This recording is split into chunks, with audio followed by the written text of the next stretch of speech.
Like it or not starts now.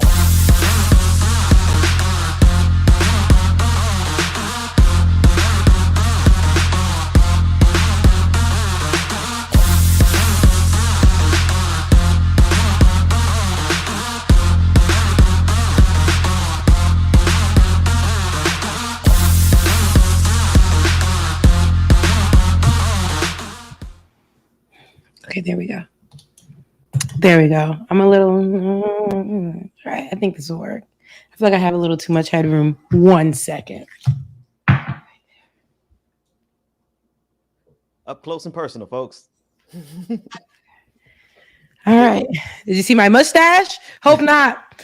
Good morning. Talking about a mustache. I mean, it's a mustache, Rebecca Azor. Welcome to Like It or Not, where we're free to tell the truth and not care who doesn't like it. Yo, listen. Bubba isn't here today. He's not feeling well, so make sure you guys send your well wishes over to him.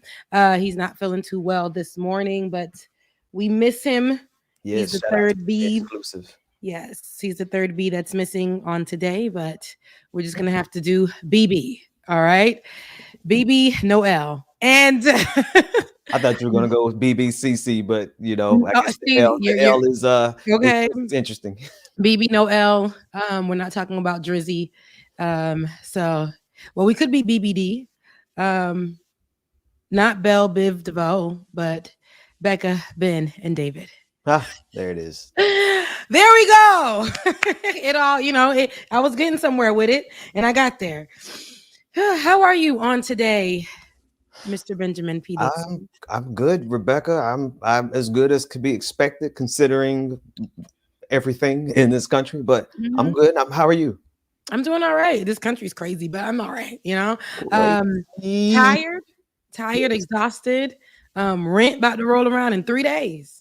It don't stop, do it. It don't stop. Every time you go to sleep, let me tell you something. Because when y'all, it's almost like you go to sleep and you got that 30 days. Because after you paid your bills, if God is good and you can pay your bills every month on time, you have that 30 days in the middle. Sometimes 28.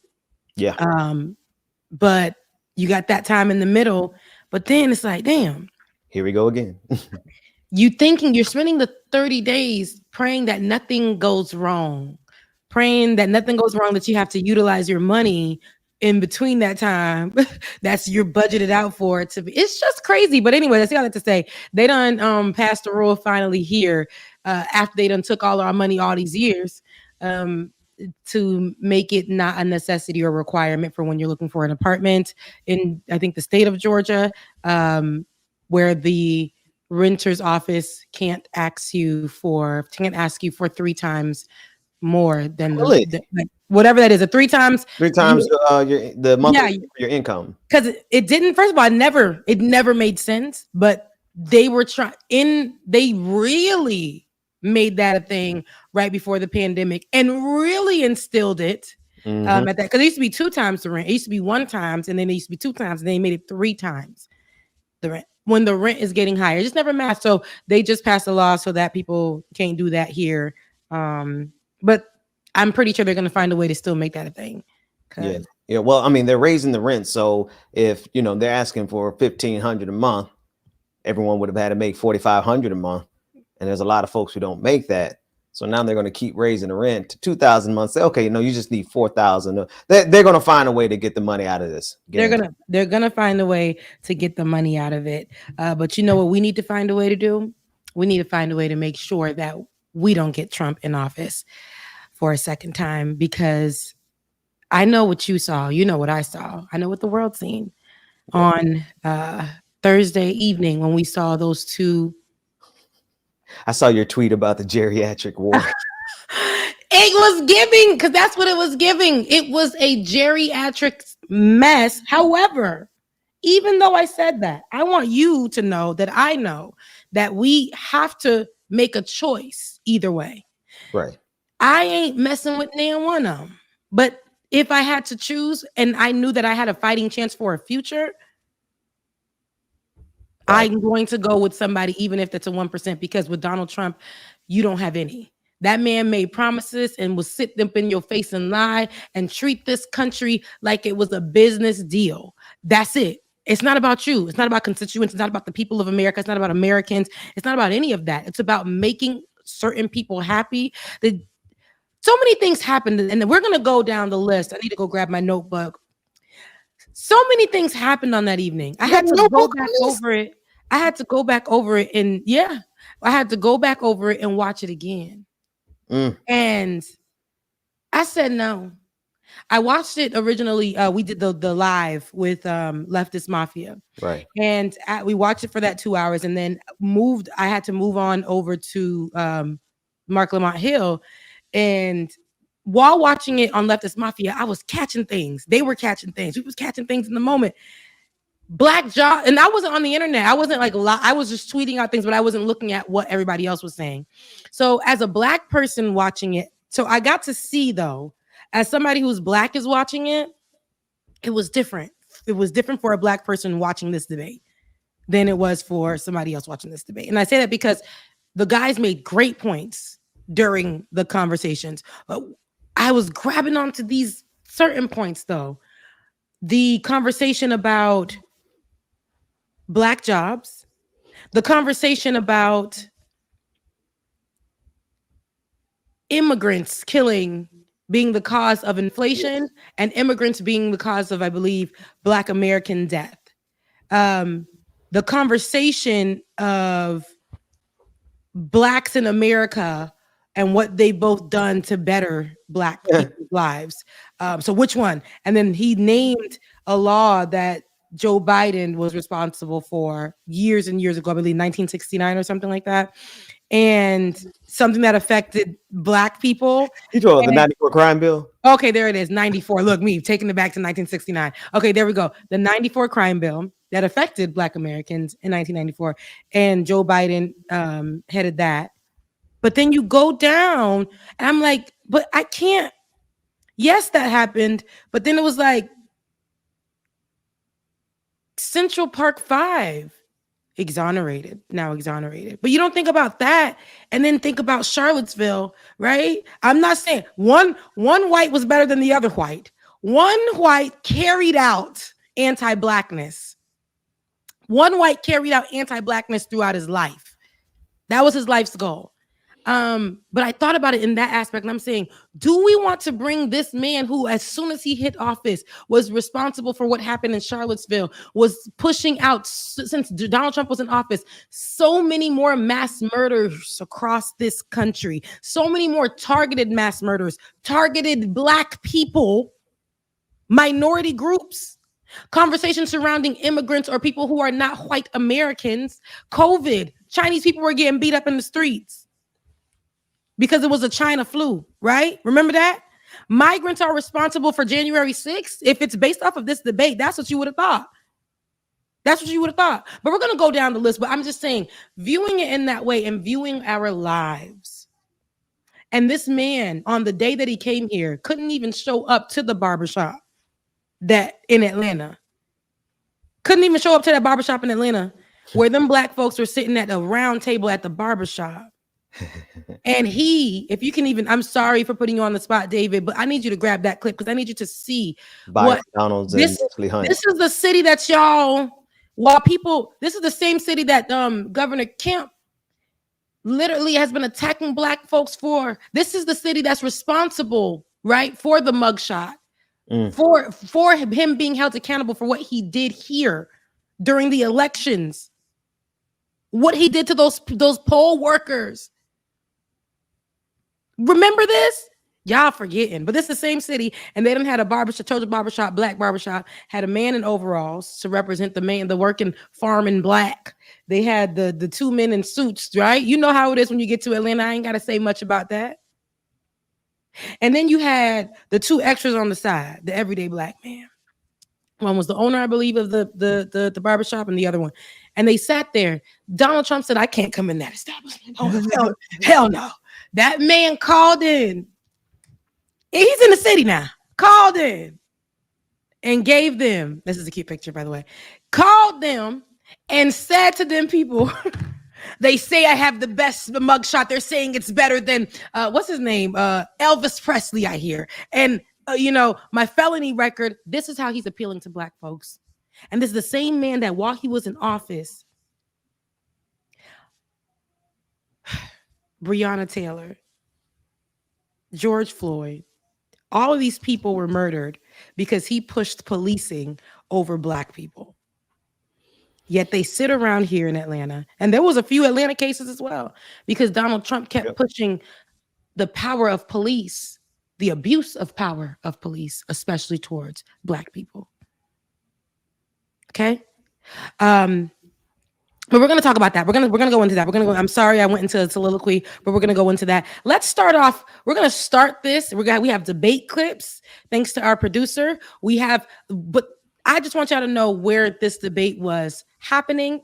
It was happening right here in my backyard, Atlanta, Georgia, where they call it the Black Mecca. Let's take a listen. Let's take a listen of this encounter with the blacks. The blacks in Atlanta and Donald Trump.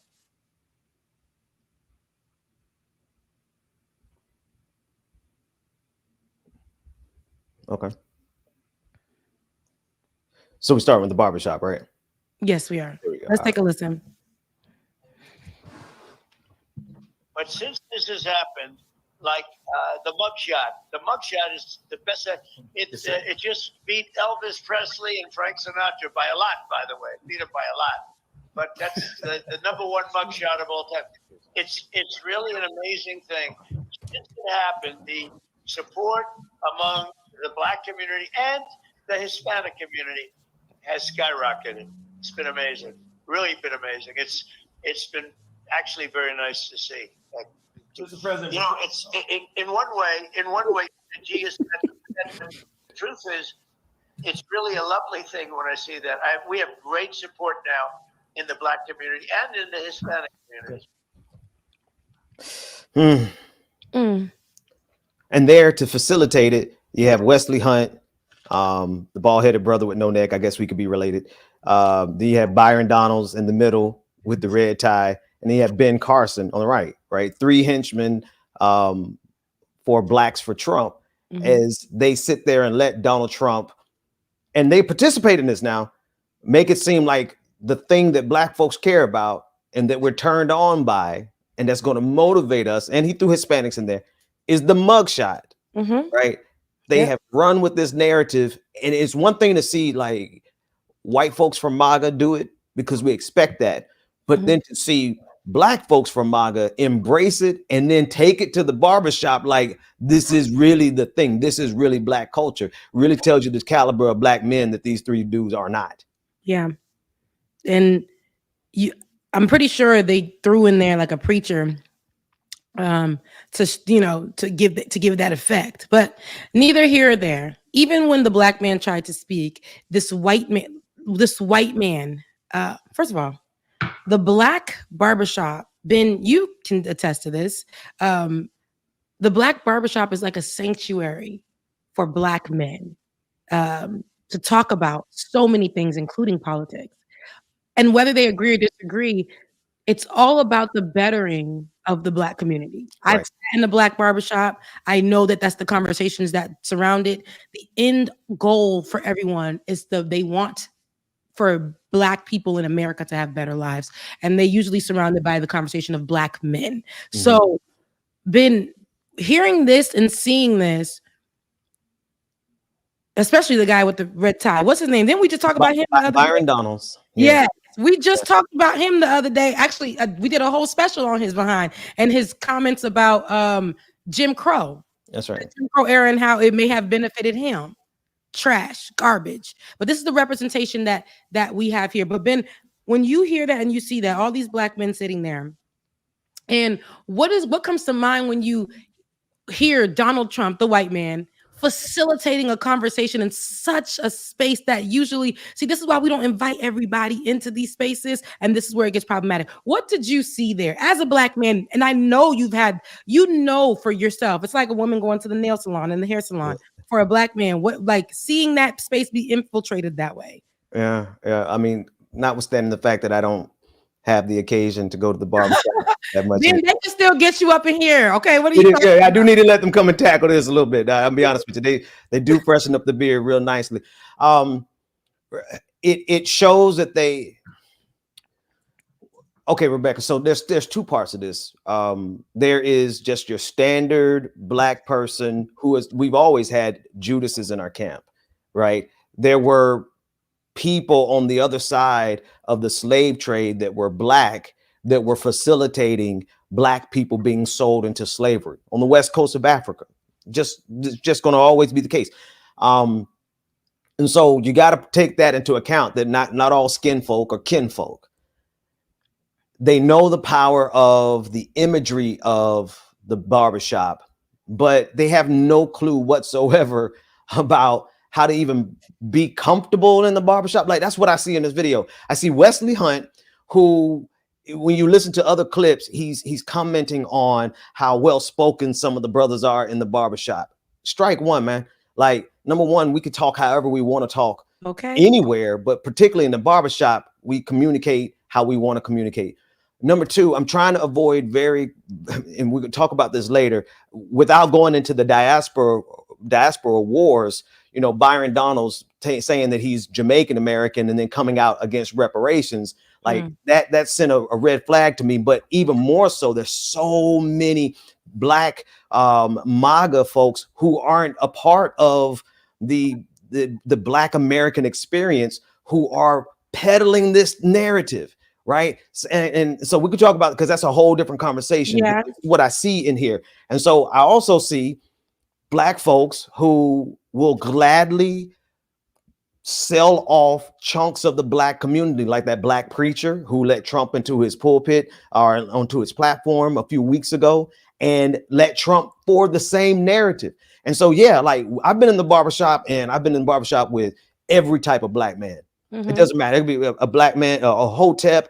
It could be a black Muslims, a Nation of Islam. It could be everybody's politics in the barbershop are uniquely different, but we all, one, care about the black community, two, understand the game that white folks been playing with us. And now you got these three Coon Supremes, Wesley Hunt, Byron Donalds, and Ben Carson saying, hey, let's facilitate taking the black community piece by piece and selling it off to white folks who don't mean nothing good by the black community. One last thing before I throw it back to you. Joe Biden's history with the black community is a problem, but it's not a problem that we don't know about and that we've already talked about and we've already calculated for and understand. 94 crime bill. He helped bring us Clarence Thomas and all those things. We got that, right? I also know what's happening right now today is a former president who's literally trying to do harm to the black community, compared to the sitting president, Joe Biden, who was the first president to actually call out white supremacy from his acceptance speech to the inauguration to throughout his presidency. He has actively called out white supremacy, whereas we got Donald Trump, who's being elevated by white supremacy. And here we have three black men, really the only three black men they could find, right? Elected officials who would go out here and peddle the black community and say, hey, let's bring Trump into our sacred places. Let's bring Trump into our pulpits. Let's bring Trump into our barbershops, because it's going to give the appearance. This is the last thing, Rebecca. They think black folks are stupid. They think black folks are going to say, oh, here's a mugshot. That's my guy. Here's Trump, black folks in the barbershop. Oh, he's one of us. Here's Donald Trump, being peddled by a black preacher. Oh, we love him now. They really think, oh, same thing with the golden shoes. Oh, he made some shoes for black folks. Oh, he's our guy now. And it's one thing to get that from white folks, especially MAGA white folks, but it's another thing to get three little ugly henchmen, black folks, doing it on behalf of white folks. And I think they really feel like they're doing something, but black folks peep them from a mile away, which is why 2 out of 3 of those black men don't even have a black woman in their life. I'm just going to be there. Or they don't acknowledge the black woman in their lives. And here's the thing. You got to look at those people, and we have to disassociate. There is no way Candace Owens, all those type of people, this Brian McDonald's, whatever his name is, the clearances of the world, they're problematic. But in this fight right here, I was speaking with Antoinette on Olay's show, Olay and Friends, and she wrote me yesterday, and she was saying to me, she was like, hey, we're failing the group project as Black people right now. And it sucks because we know we're going to have to pick up the slack. On a group project, when we done did all the work and we get to class and these niggas, sorry, but be the ones behind us, and they're getting the A grade too. Because what they don't understand is that they're throwaway. They're throwaway Blacks. I hate to say it, but when you cape for whiteness and white supremacy, and you're the problematic, you the massa, I think I saw a slave right there behind it. You're that Black, right? Everything that the Black that ran away to get free generationally, to get us to where we are here right now, sitting and able to have this conversation with y'all, it also benefited the children that man had. That was, massa, I think I see a slave right there. Everything that the ancestor that decided to rebel and go against the safe way did is saving that person's children and bloodline. Because this is the thing, you being Black and you caping for white people, it ain't gonna save you. Because the kids that you may have, even the little blended and mixed ones, you see how they treat them too. What they still got that little 1-drop rule or whatever the case may be. Stop caping for Blackness. Donald Trump doesn't care about you. If he's throwing in your face these he's at the bar. He's not even at the barbershop. Yeah, he didn't even come. At least he was scared to pull up to y'all neighborhood, to that barbershop, to be around y'all Blackness. He didn't want it. He didn't want it. He was scared to be around your coonery, and that's what's accepted in Donald Trump's camp. Let me tell you something. Even when Joe Biden pulled up to Waffle House, knowing he ain't like that damn fool, even though that's just like, do I really like that he did that? Who cares? He still showed up. And I say this again, we're failing the group as Antoinette said, we're failing the group project. I really hate for us to focus on the fact that, yes, and I said this, we've talked about this, and we're going to go over some clips, and we'll go into I said this, there is an age thing, right? We know that there is slowness, right? We know that he's not cognizant of, he can't fill out a word. He's short of breath. We all noticed that together collectively, but we also noticed that the other man, Donald Trump, could not tell a lie if he was holding it upside down, if he had a gun to his head, if somebody was threatening, if there was a gun he just kept telling the lie. He couldn't tell the truth, is what I'm saying. Even if somebody held a gun to Melania's head, Ivanka's head, the little baby that we ain't never seen's head, the little boy, I don't know, we ain't seen him since. He wouldn't care because he would continue to lie as it benefited him.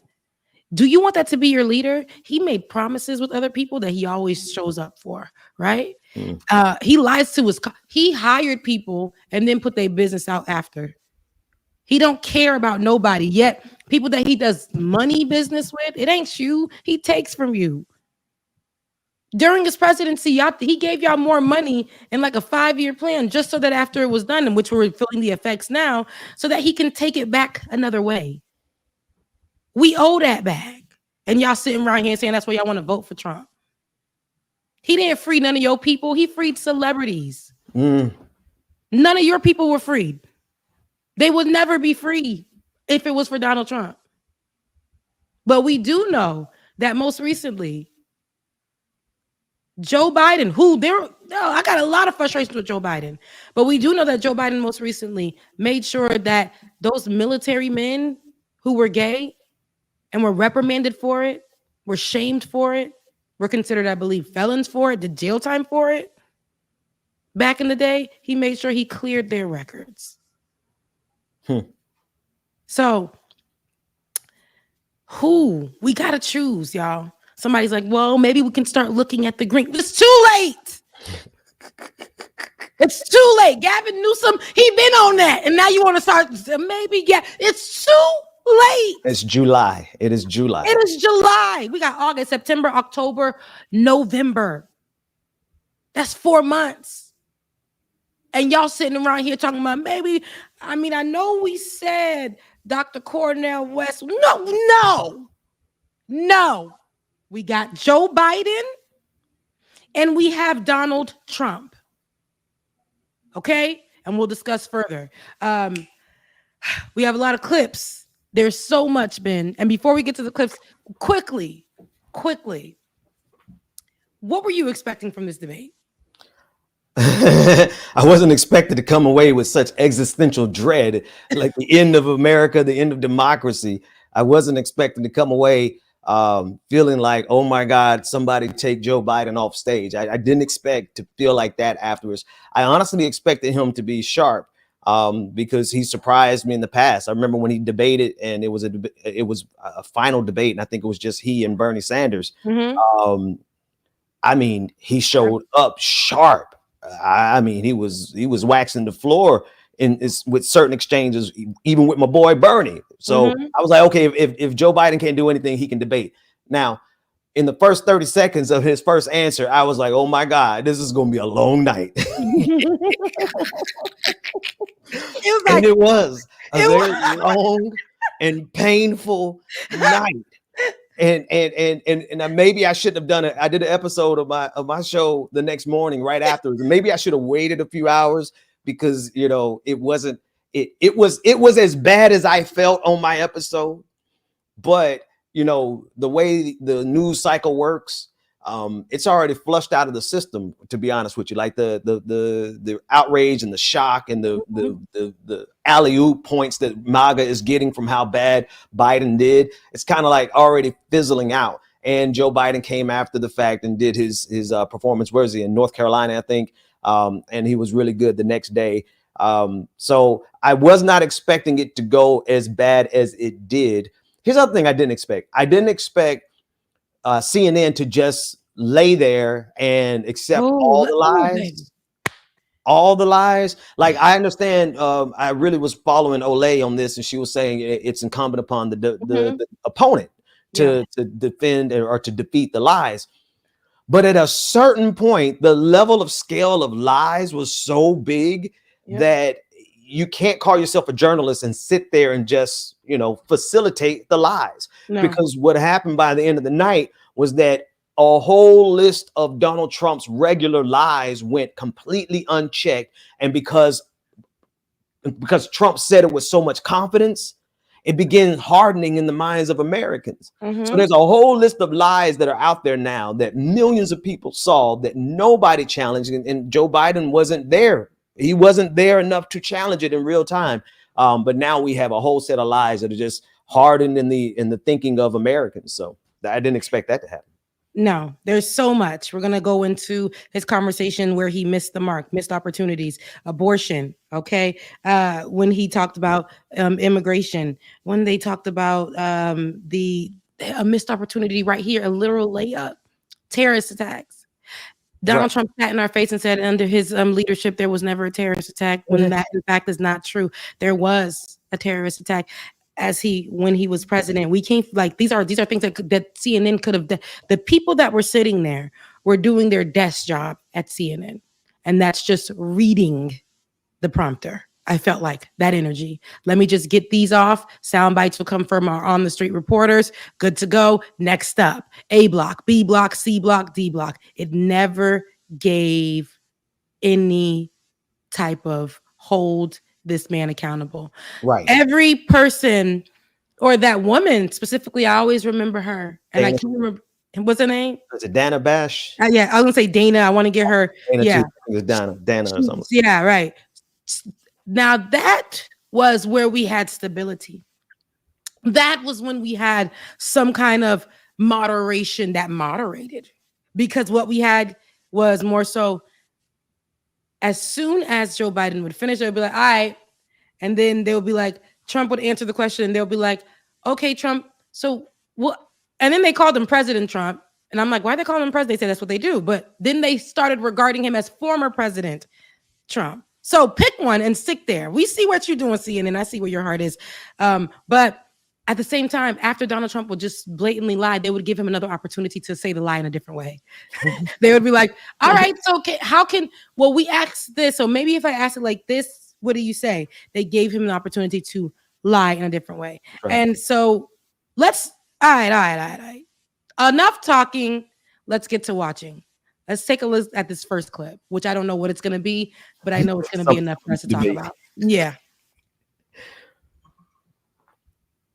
President Biden, inflation has slowed, but prices remain high. Since you took office, the price of essentials has increased. For example, a basket of groceries that cost $100 then now costs more than $120. And typical home prices have jumped more than 30%. What do you say to voters who feel they are worse off under your presidency than they were under President Trump? We got to take a look at what I was left when I became president, what Mr. Trump left me. We had an economy that was in free fall. The pandemic was so badly handled. Many people were dying. All he said was, it's not that serious. Just inject a little bleach in your arm. You'll be all right. The economy collapsed. There were no jobs. Unemployment rate rose to 15%. It was terrible. And so what we had to do was try to put things back together again. And that's exactly what we began to do. We created 15,000 new jobs. We brought out the position where we have 800,000 new manufacturing jobs, but there's more to be done. There's more to be done. Working class people are still in trouble. I come from Scranton, Pennsylvania. I come of household where the kitchen tables, the things weren't able to be met during the month. It was a problem. Price of eggs, the price of gas, the price of housing, the price of a whole range of things. That's why I'm working so hard to make sure I deal with those problems. And we're going to make sure that we reduce the price of housing. We're going to make sure we build 2 million new units. We're going to make sure we cap rents so corporate greed can't take over. The combination of what I was left with in corporate greed is the reason why we're in this problem right now. In addition to that, we're in a situation where if you take a look at all that was done in his administration, he didn't do much at all. By the time he left, things were in chaos, literally chaos. And so we put things back together. We created. You know what, Becca, on this one, he's not going to. This is the difference. And David, you can keep them up at all times because I want folks to really realize who we're talking about every time we say something. The main difference between the two parties, let me say what's not different. What's not different between the two parties is that they're not going to identify the truth about the inflation that we just came out of. The inflation that we're trying to get out of was based on corporate profits, period. Right? The cost did not go up for these corporations. The cost to make a hamburger did not go up for McDonald's. They just charged us more. And once they saw that they could get away with it, they doubled down, tripled down. And everywhere around the world, corporations, I call it the big squeeze. It's same thing with rent. Rents went up, not because the cost of renting went higher. No, it just went up because they saw they could get away with it. Neither party is going to identify that. However, the only difference here is that Donald Trump wants to lean into it more with more tax breaks, with more deregulation, with more things that are going to make a bad situation already worse. It's kind of sad that our choices in America really are between bad and apocalyptically worse. Yes. That's our choices. Yep. And with those being our choices, we went through this is the thing, guys. We already did the whole better. What is it? What were they saying back when it was Trump and Hillary Clinton? It was the better of two evils. Yes. Yeah. And so now I feel like here we are in another moment like this. But y'all, because I don't like Hillary Clinton historically. First of all, I'm Haitian, so I'm allergic to the Clintons. Right? Specifically Hillary. I'm Haitian. Let's not forget it. But beyond that, we know that we're in a situation where Joe Biden clearly has sided with Israel on the Palestine, genocide. We know this, right? Yeah. But we also know Donald Trump sat up there and told you face on, like verbally. He looked at Joe Biden and he said, "You're a Palestinian." Right. So making Palestinian a negative word, a slur. So he's telling you right now, you with the ops. When Joe Biden is somebody who provided the ops, who's Israel, but is actually America's ally, provided them with the tools necessary to continue to obliterate people over there in Gaza. Yes. But this man named, this is what I say I need you to focus on. But Donald Trump leveled up and looked over and said, "You're a Palestinian," to let you know I clearly saying it to you out loud. I ain't talking about a ceasefire, humanitarian pause. I ain't talking about a place where I'm going to give them food. I ain't talking about nan one of that. I'm telling you right now, I don't mess with nan one Palestinian. I'm about Israel. I will stay about Israel. It's going to, when we talk about anything about this whole Gaza and Israel thing, we will only talk about hostages, and we will continue to make sure to identify that anything is almost white adjacent would be better than anything that has any kind of melanin. A group of people that are marginalized, that we already put less than, I will never give them any acknowledgement. And their genocide is something that I will stand by, and probably in my presidency, I will continue to make sure that the job is done. Y'all. And whoo, Rebecca, I see why Mark Lamont Hill keeps inviting you on. That's the perfect example. Joe Biden stood by Benjamin Netanyahu through all those months of genocide. And whereas most of us on the left are like, "Genocide Joe, we're going to have a real problem voting for you in November," here comes Donald Trump to one-up it, to say it's not enough for us to fund and supply weapons to Benjamin Netanyahu to commit his genocide. He's going to find a way to make it worse. And I'm sitting here wondering, like, we got genocide, but now we have Donald Trump who's trying to one-up it. What the hell is he going to do when he gets in office to make this even worse for the Palestinians?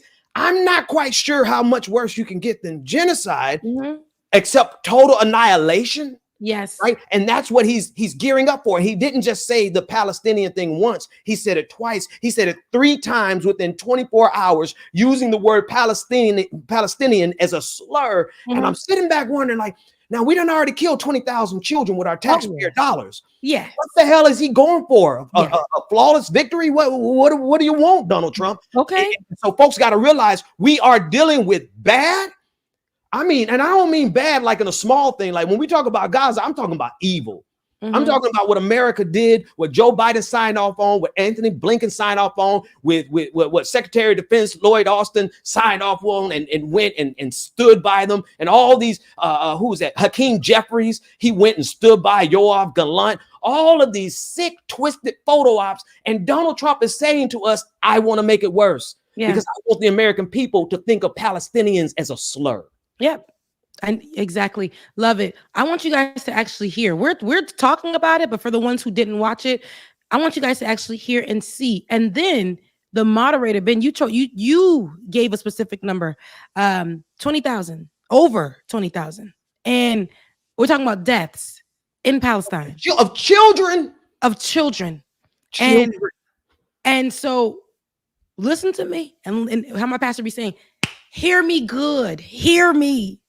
The moderators are at fault too. The moderators from CNN are at fault too, because they play into the thousands of people.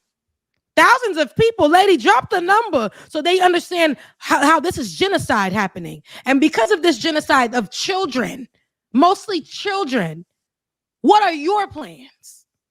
I need that. Like, let's step it up. Let's be for real. Anywho, take a listen at this exchange. Also, this is a subject that a lot of eyes and ears were on, specifically because we know how Joe Biden has handled it. Now, they wanted to know how Trump would have the conversation about it. We let you guys know how we heard it and how we saw it, but y'all take a listen and let us know in the chat how you feel about it. Israel and Hamas Israel's the one that wants to go. He said the only one who wants to keep going is Hamas. Actually, Israel is the one, and you should let him go and let him finish the job. He doesn't want to do it. He's become like a Palestinian, but they don't like him because he's a very bad Palestinian. He's a weak one. Israel and Hamas. Israel's the one that wants to go. He said the only one who wants to keep going is Hamas. Actually, Israel is the one, and you should let him go and let him finish the job. He doesn't want to do it. He's become like a Palestinian, but they don't like him because he's a very bad Palestinian. He's a weak one. Yeah. So go ahead, man. Go ahead. And that's just Trump's comments on that. That's just Trump in 1 hour. In the next 24 hours, he called Chuck Schumer a Palestinian, said, "Oh, Chuck Schumer, I know he's a Jew, but he's acting like a Palestinian." And then he went and he did that on a news interview. Then he went to his rally and he said, "Oh, they're acting like Palestinians." And the thing for me is like, what is this man's plans? Like, how can he actually make it worse? I don't know what he wants to get into power to do to the rest of the Palestinians, but he's making it clear that he wants to distinguish himself from the brutality and the murder of Genocide Joe. I'm just going to say it like it is. Genocide Joe. Like, I'm going to commit a sin in November by voting for Genocide Joe because I know that Donald Trump wants to come back and annihilate the Palestinians at this point. What else can you get besides what Joe Biden already did? Nothing, right? Here's the thing. I want you guys to understand that, again, this was a very all eyes on Joe Biden, all eyes on Donald Trump, Israel, Palestine, more than what the hell going on over here in America, because we done dug our noses into this business, not to help them, but to continue to hurt. And when I say them, I'm talking about Palestine, talking about Gaza, talking about Palestinians. I'm talking about them babies. I'm talking about the people that they said didn't deserve a ceasefire, but a humanitarian pause to run to an bin. Folks who are still underneath the rubble. Quite honestly, they're right there under the rubble for 8 months because of our weapons. Go ahead. I'm sorry. No, that's good. That's good. Because I thought you were glitching. I'm like, is he? Oh my goodness, is he on mute? Because he got a lot. No, right, like rightly so. People who are still under rubble. Our president couldn't say a ceasefire because of the allyship to Israel, and couldn't say ceasefire. So they offered up a humanitarian pause, y'all, 4 hours in the day that they get to run to the next place for coverage, for safety. Absolutely not. So I say that to say, this is why this part is so important.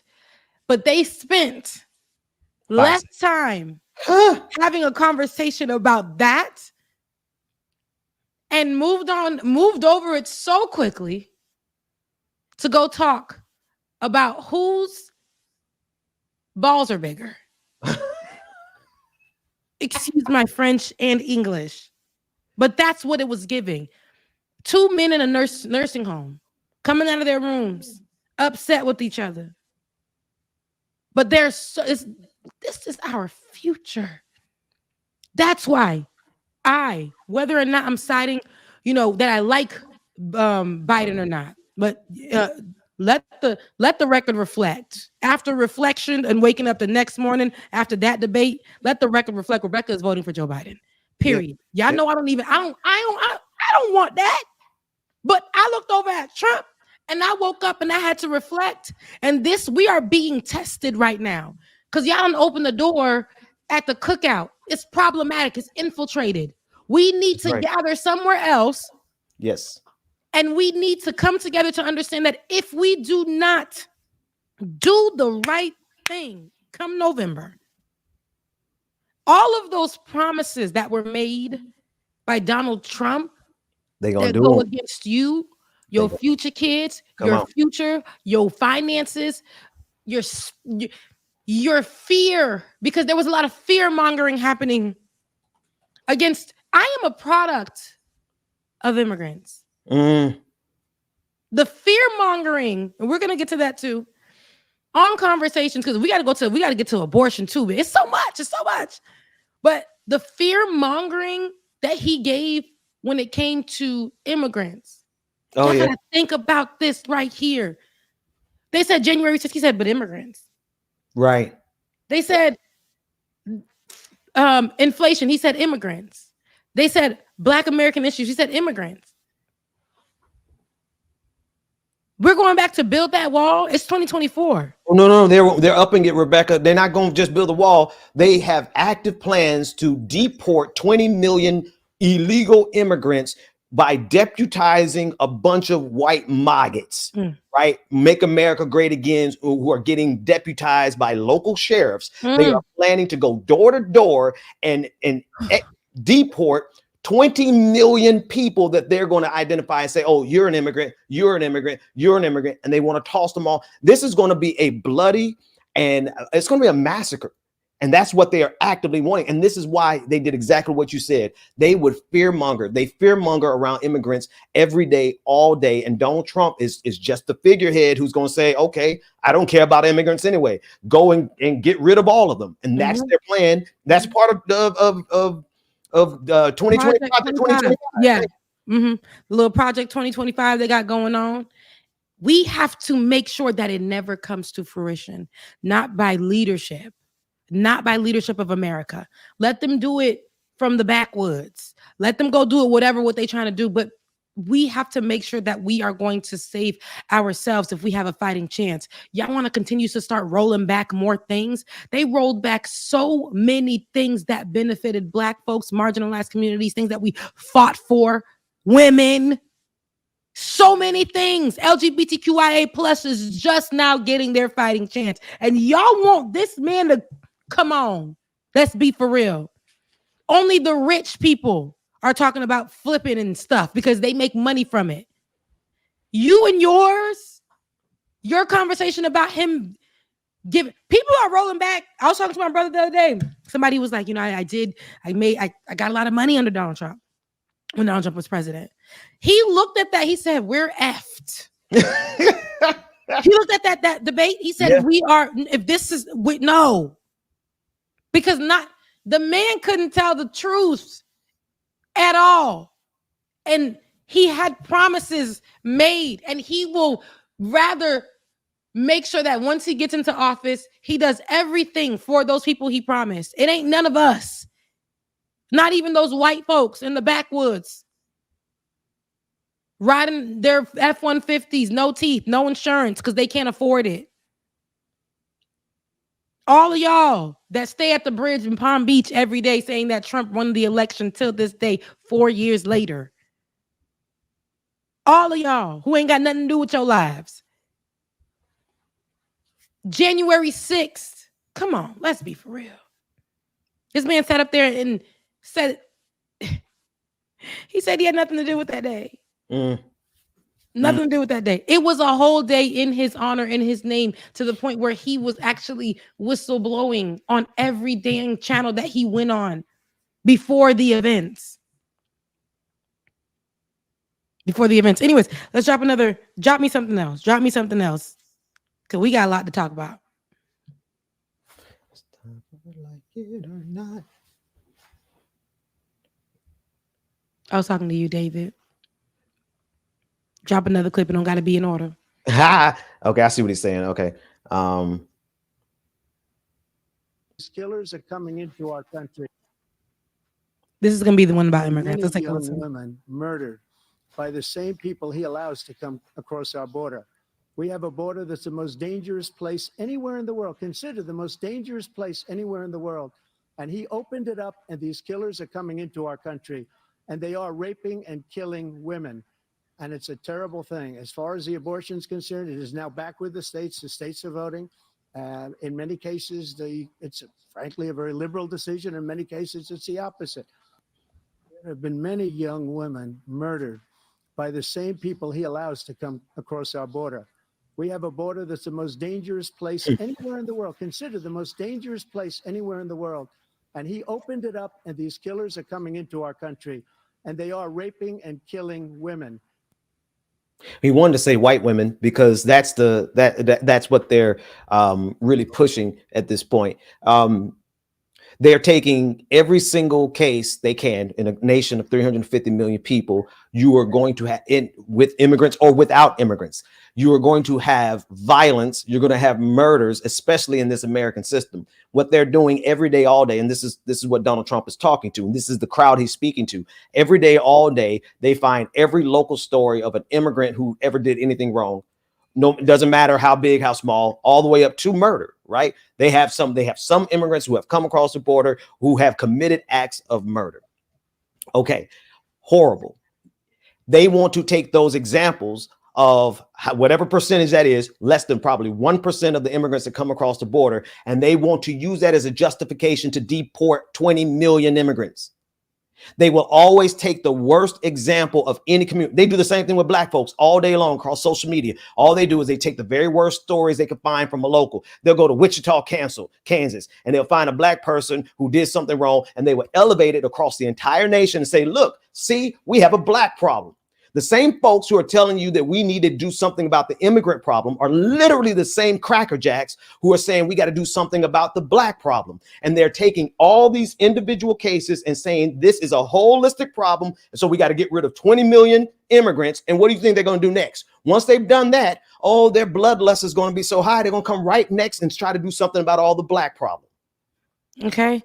And then here goes the conversations about the immigrants and how they listen, because immigrants, like you said, Ben, they want to tie all of this stuff together. The marginalized issues. Migrants are the issue. Migrants are the issue for black people dying. Yeah. When he said that, because I wrote that down right here. When he said on Thursday night that immigrants are the issue for black, well, because I wrote it right here, inflation and black issues, deaths. I said Joe Biden missed that opportunity to say, well, under your leadership, policing, amplifying, police abusing their power led to a lot more black deaths. Black targeting led to your amplification and gun radicalizing led to so many white people going out and targeting black folks. Your criminalization of the word woke come on, made so many white networks like Fox adopt it and use it against us, when that is something that we used to say as, hey, we know, we see. Okay? And here we are with Donald Trump blaming everything he could on migrants. Yes. Immigrants taking black jobs, forcing the diaspora wars, another level rising. And he's speaking to those people who are going to say he's right about it. He's right about it. And he's right about it. That's the FBA, the Foundation of Black Americans. That's the ADOS crew. Leave my ADOS people alone. That's you know, love everybody, mean it. But when he wants that division, it's okay for us to individualize ourselves. We know that. And it's okay for us to understand that here in America, we're all the same. It's actually okay to understand that there was we were all come from the same place. It was just another boat stop. I happen to be here because my parents migrated here. Okay. So from Haiti, and their ancestors were brought there the same way the people's ancestors were brought here. So at the end of the day, this division, this conversation, yes, I'm proud when it comes to the conversation about Haitian first, always. Haitian blood through and through. And what he did in that conversation was target. He knew when he said that who was going to speak to. Okay? When he talked about having the best mugshot ever, he knows the community that he's speaking to. He ain't showing up to, but he's speaking to. And this is where it becomes problematic. Migrants aren't taking black jobs. Migrants right now, We calling them T-Bidens, because the Haitians that came on the Biden program, the Haitians before that, we called them TPS. The Haitians that came on TPS, like, you know, we had little names for them. But the T-Bidens, the little Bidens in English, how you say it in English, the little Bidens, okay, the people that are the migrants that are coming off of on the program, all of them that I know, especially on Okeechobee Boulevard in West Palm Beach, Florida, where the school is across the street, where they're learning a trade. They're going across the street, then they're going into the plaza. I think it's called Pine Trail Plaza. They're going into that plaza to go work those jobs that nobody wants to work. That's right. And they're working those jobs for less than the minimum. Come on. After going to school and then going to housing that's pretty much cramped to try to make it to the next day. They are okay with this lifestyle because it's better than what they just came from. Not saying that Haiti is a terrible country. Right now, we got a lot going on. And for them to have a fighting chance, they were given, hey, you only got this amount of time. And they are taking advantage of it. So what jobs are they taking? These are open jobs. The only ones that they can get without education, without the language. Without paperwork, right? Without paperwork. Rebecca, let's be sure now. The reason they can come here and get jobs is because there are rich people who own these businesses who look for people who can't be here legally, who don't have papers. They look for illegal immigrants so that they can pay them less than the minimum wage, because if they're here legally, then they'll be able to work for a minimum wage. And so it's all one big hustle. The very people who are now saying, oh, immigrants are all the problems, are the same people who are hiring them to take jobs that nobody else in this country wants to take, and nobody else in this country can take, because we can barely live on that. No, right. And so the way they live on it's because they live communally. They live like 10 people in one house, you know, and there's a lot of smartness to that. We should get away from this American individualism, but that's a whole different conversation. I digress. They do this because they can get away with it and they can pay them pennies a day. Yep. And here's the thing. They get away with it. They do get away with it. But the migrants are like, a guy was just telling his story on the Tick and Talks. He was like, Ligue 1 an depuis le vide la sous programme Biden. It's been a year since he came on the Biden program. He's a truck driver, and he was talking about his experience. He was talking about his struggles, but he's like, I don't care what it took. They told me I needed to do this, and I did it. But here goes Donald Trump trying to make it seem like they're coming here and a one-off of a migrant person doing something is the whole story for all of the ones that aren't doing that. And causing a division, causing this spooky, non-existing monster out of these people to make us believe that this is why the wall should be built, to do an extreme border control while he tried to talk to Joe Biden. We need more clips with Joe Biden, by the way. But while he tried to talk to down on Joe Biden for Joe Biden's border control. Meanwhile, Donald Trump is responsible for, if y'all don't recall, at the Texas border, them little people on them horses at the Texas border whipping Haitians. Was that Trump? Or I thought I was under Biden. Who was? Look, it was 2020. It was 2020. It was 2021. I feel like it was. It was all of them are horrible. It was under Biden. Look, it was under Biden. They're all horrible, but we got to pick one. It was under Biden. Under Donald Trump. Under Donald Trump, it was the. But he did under Donald Trump. He did the Title 42 to make sure, and Joe Biden definitely used that to his advantage as well for the migrants as well. They both ain't no good, but we got to pick somebody. That's where we're getting to. Hey. So we're going to take a break really quickly. Yes. But before we take a break, we're going to play this one clip and we'll be back to discuss it. But go ahead and throw that clip up there. I think it's about the abortions. As sure as you're sitting there, the fact is that his big kill on the black people is the millions of people that he's allowed to come in through the border. They're taking black jobs now, and it could be 18, it could be 19 and even 20 million people. They're taking black jobs and they're taking Hispanic jobs, and you haven't seen it yet, but you're going to see something that's going to be the worst in our history. Thank you, President.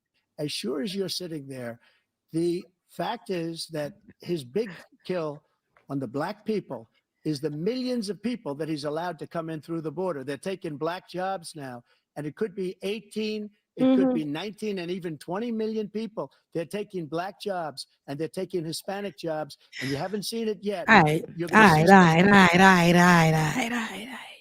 I thought we were going to go on abortions, but I got something else to say. Black jobs, Hispanic jobs. What the hell are those? What's a black job? Let me tell you something. Look, because I always gotta say, let me tell you something. Let me tell you something, because I got a few things to say. A black job, when we think about it, he said migrants are taking black jobs. Migrants are black. Migrants are Hispanic. Okay? I don't know what, so what are we talking about? Black migrants are coming to take jobs that are available, that are paying them.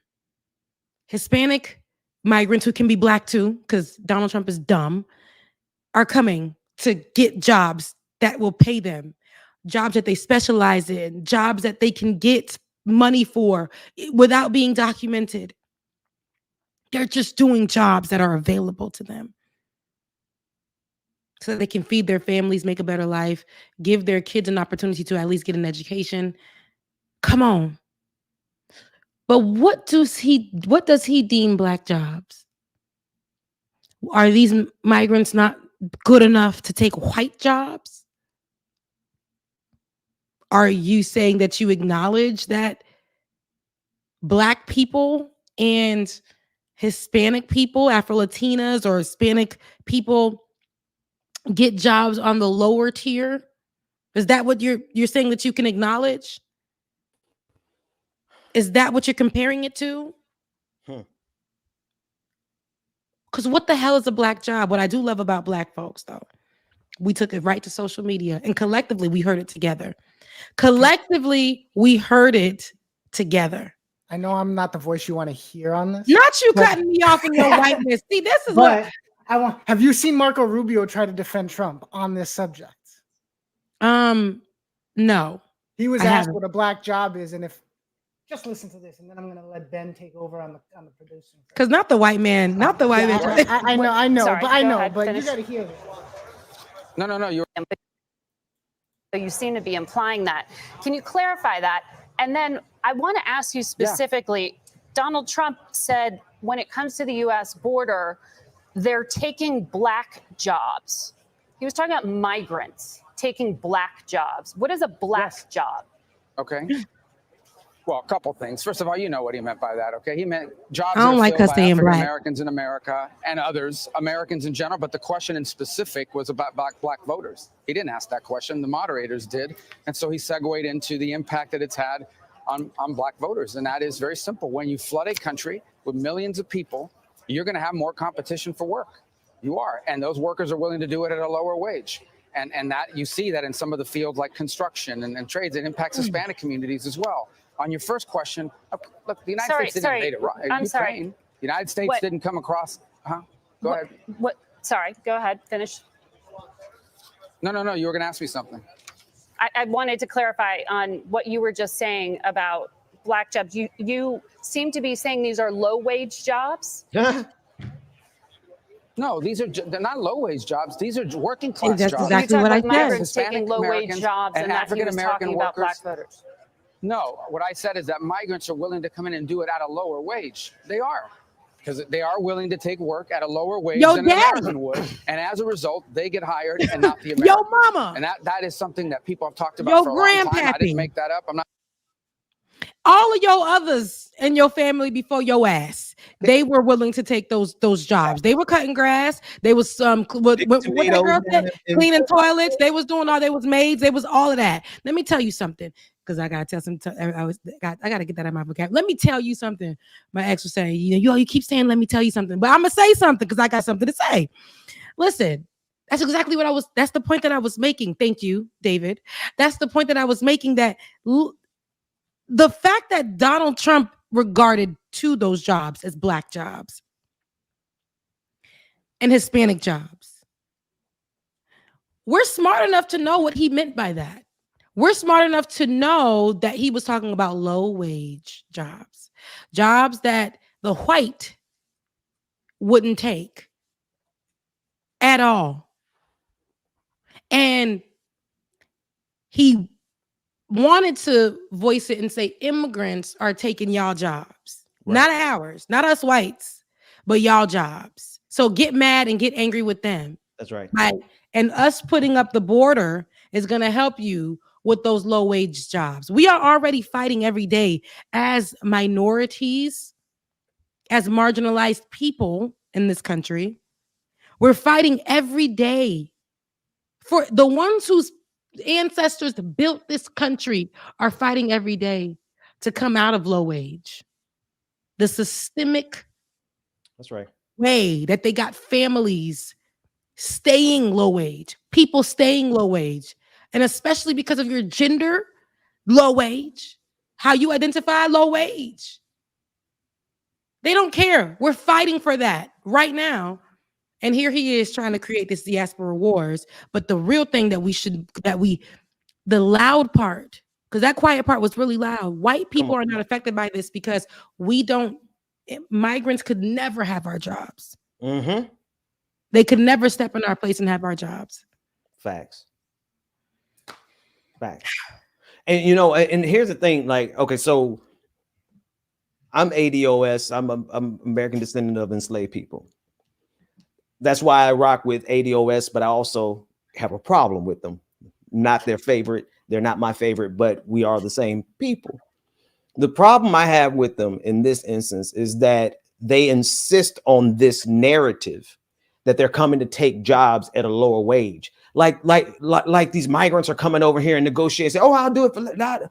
No, the boss, the people who own the companies intentionally seek out migrant workers so that they can pay them a lower wage. They were never going to pay your black ass, excuse me, Lord.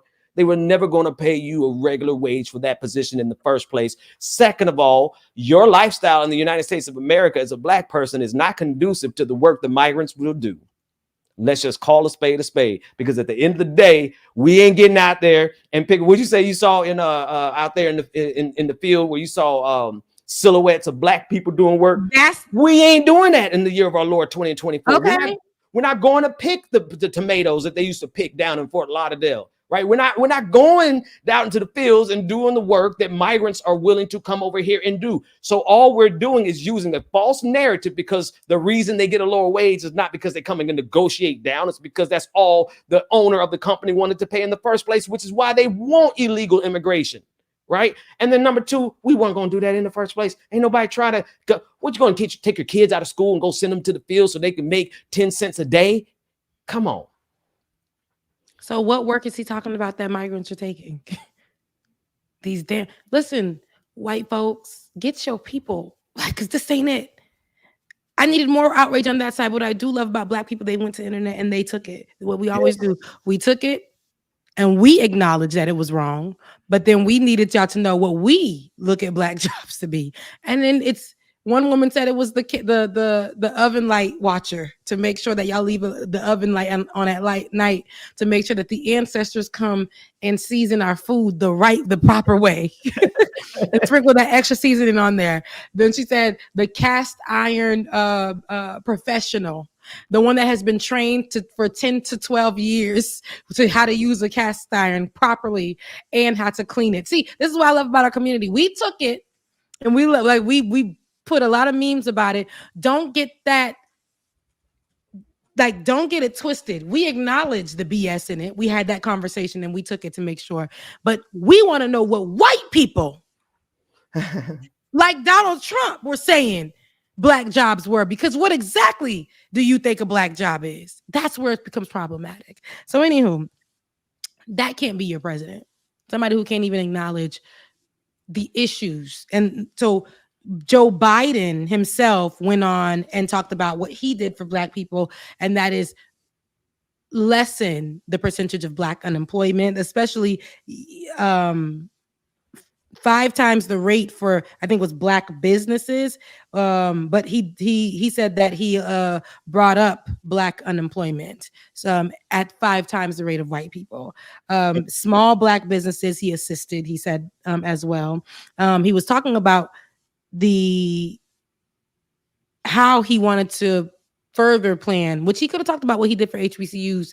He missed opportunities. Like key words needed to be said right there. Key words needed to be said, but he missed those opportunities. However, you know, Joe Biden still 100% along the way, because the man said black jobs. Joe Biden said black jobs too, but then talked about what he was doing for black folks. But still, white people, you know, they sometimes slip up, especially that age, because they come from the era where they were saying just the ER and stuff. It's crazy. But we need to really acknowledge that your black behind and your little black job may not be safe under Donald Trump. We need to acknowledge that. Okay. We go ahead and play that clip, Ben. We got a clip with a little bit more on the situation. Yes. Democrats are exquisite. They're precious. They're idealists. Look, I've known Joe Biden and I love Joe Biden, and I've known Joe Biden for over 20 years. I've never seen Joe Biden like I saw him last night. Sure. It is worrisome. But to me, the binary, until Joe Biden tells me he's giving up, I'm not giving up on Joe Biden. And so to me, the binary choice remains the same. He looked elderly yesterday. He sounded He is elderly. He is elderly. But the choice is no different. It is a very old man versus a very bad man. It is a man who speaks with a weak voice, but tells me the truth in a weak elderly voice, and a man who lies with impunity. He is a machine gun of lies, and he does it with a stronger voice. Okay, so I'm not going to judge Joe Biden on 90 bad minutes. I'm going to judge Joe Biden on his lifetime career of putting this country first, of putting you first, of putting women's rights first, and I'm going to judge Trump on 4 debacles of years. 4 years of All right. The audio on that was pretty bad. The audio and the visual, it was giving a really hot pink. But I got the gist of it, and I think our audience did too. Her stance is exactly what we saw. So we didn't get a chance to really talk about, because I know that we spoke about immediately on Leftist Mafia. He's old. It's giving old. It's giving he can't really finish a sentence. I got anxiety watching it because I felt like, and I ain't gonna lie, when Donald Trump when they said, so what did you think, former President Trump, what did you think about about President Biden's words on X, Y, and Z? He said, I don't even know what he said. To be honest with you, I don't even think he knows what he said. Baby, I fell out because I said that was a funny. None of us knew what he said. But the thing is, he is the expert in the matter. Him being Biden is the expert in the presidential matter. The time served by the felon, Donald Trump, was a mere 4 years. Joe Biden was a VP for 8, ran in the Senate, was a senator. He did all the things. His whole life's work has been in politics, has been something surrounding helping the American people in some way, shape, or form. Yes, we know politics is dirty. Yes, we can get to the nitty gritty of how they don't really be working for us. But that aside, this is Joe Biden is the expert in the situation. But we can also say that he is elderly. We can also say that he did move slow. What do you expect a guy over 80 to, how do you expect him to be moving? Y'all made him the candidate for president. That's right. No. So we got to work with what we got. That's right. That's right. Don't sit up here now and forget that he was old. Y'all looking for VP Biden. This is 4 years in, President Biden. And he's over 80. The White House running America, siding with the ops, siding with terrible people, got blood on your hands, new blood. It ages you. Like I told you, at any time they said, I just read this one, but anytime a man do a woman wrong, his hairline goes back a little bit. They said anytime a woman do a man wrong, her hairline slips back. They got that now. That's out there, and it's true. It's true. But I still got my hairline intact. I've been good to people. But running the White House ages you. It ages you. I don't know what it's like running my own household and I ain't got no damn kids in here. It's just me. It's aging me. You see all these gray, you can't even see them that much. I got more gray hairs right now than I've ever had in my life. Ben's a whole daddy, a husband. I know. Listen, those things, it's just me, aging me. Life. But honestly, though, life, you get older. He's blessed to see over 80. We put him in this position. When y'all went to go vote in them primaries, come on, y'all chose him. So at the end of the day, now we got to make a choice between these two. Y'all can't be looking at Green Party all of a sudden. Y'all can see other stuff. No, baby, we here. Focus. Focus. Focus. Remember what you saw on Thursday night. I know they talked about going to golf wars because they got money. They can talk about rich golf stuff. Aside from that, focus. If we get Joe Biden in, we can make sure that the next 4 years we curate spaces for people who are going to run. And we protect those spaces and we rally around them people for when the time comes for them to run. We are there as a people, choosing somebody, not because of celebrity, not because this is all we had, but we were building people during this next 4 years to come and take space and make it make sense for the American people. We will not have a fighting chance with Donald Trump. We won't have a democracy. Listen, and I want to make one more distinction here, Rebecca, because a lot of folks, I think they're accurate, but I also think they miss that things could get worse, right? They're accurate when they say fascism is already here. I agree. The police state is brought to you in part by both political parties. No doubt. It was a Black Democratic mayor in Atlanta that helped crack down during the George Floyd protests. It was a Black Democratic mayor, Andrew Dickens, who's behind the $90 million Cop City facility. There's no question that this entire nation is underneath the control of a fascistic police state. But you know what? They want to make it worse. There's a party that wants to sustain it. That's the Democrats. Can't stand them. But there's a party that wants to make it immeasurably worse. They want to deport every illegal, and they get to define who's illegal. They're even publicly planning to deport. I don't know how they're gonna pull this off, but they want to deport Black folks because they think they have a Black folk problem now. There's a clip that came off of Twitter where they were publicly discussing violence against Black people in the name of white supremacy and Donald Trump. Right. So I'm like, do we have a horrible nation? Matter of fact, I'm at the point where I'm like, God, maybe you are going to punish America. Maybe you are going to tear America down and this to be the end of the empire. I don't know, because America has a lot of blood on its hands since 1619. Okay. So, but the folks who are trying to bring this punishment to America are the people who are guilty of it.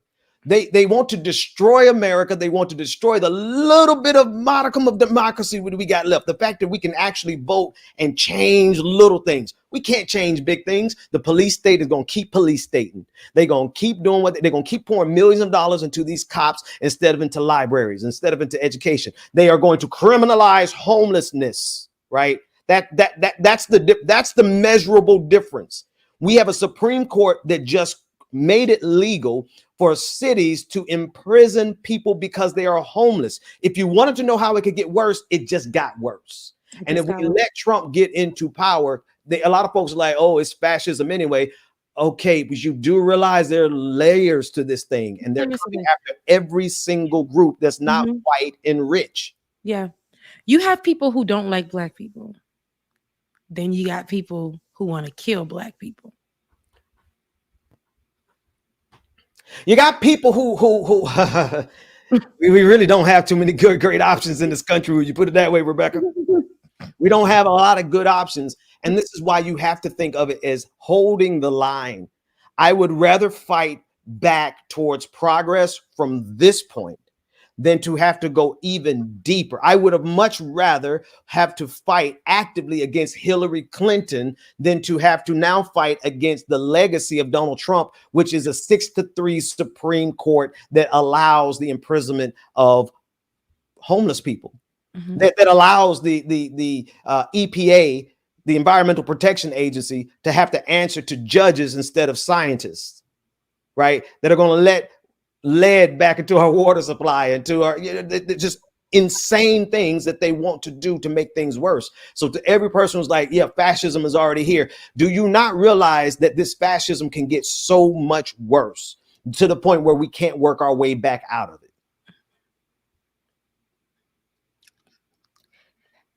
Come November, y'all better stop playing with your life. I don't want to. We and white people move to the side, please. Black people, we cannot allow Donald Trump, and I'm saying this specifically towards Black people for a reason. Not that I know that we do not have white allies, but because Black people, if they don't show up to vote because they're saying, oh, F politics or whatever, those white people who are for Donald Trump, that clan that we saw on January 6th, that has quadrupled in size, got a slap on their wrist for what they did to our state representatives, to our nation's representatives, how they got away with that. Imagine what they can get away with under Donald Trump's leadership. They blame that day on Black people and migrants. At Charlottesville, North Carolina. No, it's not North Carolina. I gave you a false state. Charlottesville, Virginia. When we covered that, and monuments were being knocked down. Monuments that were anti-Black were being knocked down. And people got upset. And they took to the streets with tiki torches and said that Black Lives Matter was the cause. Donald Trump got on stage, took forever to denounced both sides. And that's what we can't do. We can call a thing about both sides, but we can't denounce both sides come November. We have to choose. Or not. And y'all can just, here's the thing about it, though. I have a very dark side of me that sits back and says, these people are voting for policies and these judges are making decisions that are going, and conservatives are celebrating decisions that are going to get their children killed. And part of me is like, okay, let them die. But I got kids here too. And so that part of me gets snatched back right away and makes me still fight, because we're literally dealing with the death of the planet. We have people who don't believe that climate change is real. 111 degree heat index in the city that I'm in. We don't ever see temperatures that high. The Arctic. New Jersey, people are dropping dead from the heat. The Arctic, I mean, yes. No, there was 100 degrees. They measured the temperature at 100 degrees. Those snow caps that are supposed to help the environment, especially there for the animals, like the polar bears. Because look at it, not me caring about animals, but like the polar bears, they're never coming back. Once they're gone, like my camera, they're never coming back. They're never coming back. I say that to say, listen, we ignored so much.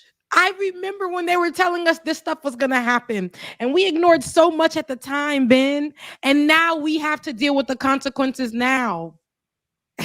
Let me change my camera. Yeah. You go ahead and do that while I figure out, because I'm producing at the same time at this point. Hang on, let me see how we do this. So y'all gonna work with me. I haven't done this in years. Okay, so we took Rebecca out while she fixes her camera, and I'm narrating as we go. Go ahead and keep talking, Rebecca. I can lip sync while you do it. But no, seriously, all jokes aside, we're dealing with people. And what's amazing to me also is that even Elon Musk, I know Elon Musk is a fascist. I called it many, many years ago. But, there was still this thread of, well, at least he appeals to science. Now he's joining on the bandwagon of climate change being a hoax, right? Vivek Ramaswamy, the young, tech, whatever he tries to sell himself as, he actually made the statement that that climate change regulation will kill more people than actual climate change. Now, scientists are predicting if we don't bring this thing under control, we could see 1 billion people dead. People are already starting to die by the hundreds. And we have an entire ecosystem of people who think it's a game, who lie about it, who joke about it, and worse, they make policies that are exacerbating it. And now we're dealing with the very real reality that our planet will no longer be inhabitable. COVID-19, like, forget about that. Like, we don't even talk about that no more. People are just getting sick over and over again and having long COVID, and people still dying, morgues still being filled, right? But we're dealing with people who are anti-vax. Now, we can also tie in the police state with this, because you got Black Democratic mayors like Karen Bass who are trying to say, let's ban masks so that they can protect the security state, right? The ability for facial recognition. We got bad, and we got immeasurably worse. And I just don't see why people can't come to grips with that and just deal with the cards that we dealt with. We got an old man, number one, old man, number two.